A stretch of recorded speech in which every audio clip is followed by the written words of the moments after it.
Good day, Heritage. This is Dr. Tomlin with the Husky Thought of the Week for January 14th through January 18th.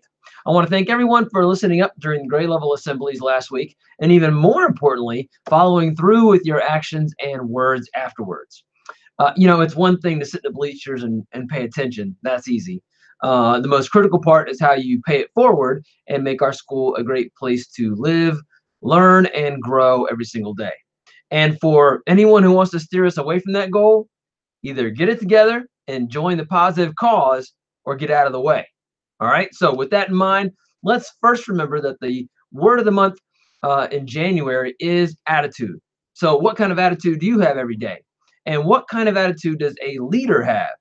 To answer that last question, we have to think about our word of the week, which is leadership. Leadership, it's a huge concept. Countless books and articles have been written about it. Movies and TV shows have been made about great leaders. So every single day we try to figure out what leadership is, why it's important, and how we become leaders ourselves. As we mentioned during the grade level assemblies, we want you to be a leader. Why? Because anybody can be a follower. Now, being a follower is okay as long as you think it through and believe in yourself, your goals, and the person that you're following, and you know that they're leading you in a positive direction.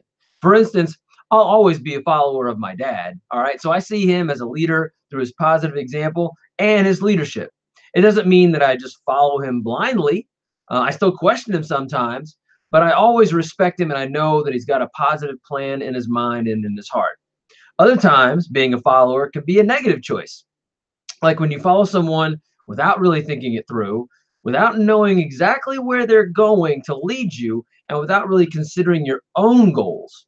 So it's important to realize that a leader can also take you somewhere dangerous and destructive instead of productive and constructive.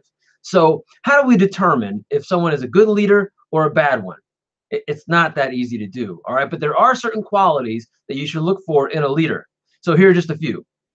They're honest, they have honor and integrity, they're committed to help, they're a good listener and communicator, they make good decisions, they take responsibility for their actions, they support others, they're creative and innovative, they value and care for others, and they never give up.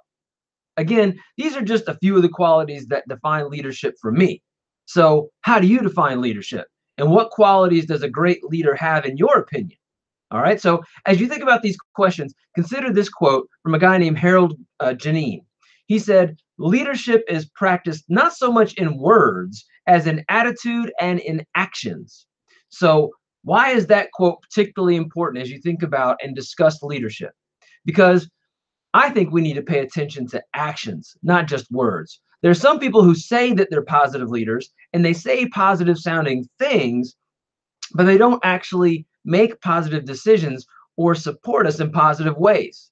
In middle school, it's a great time to start figuring out who our true leaders are and what true leadership is, especially as you keep your eyes on the prize and seize every day with kindness, excellence, safety, and Husky pride. This is Dr. Thomas signing off. I'll see you soon. We are Husky Strong together.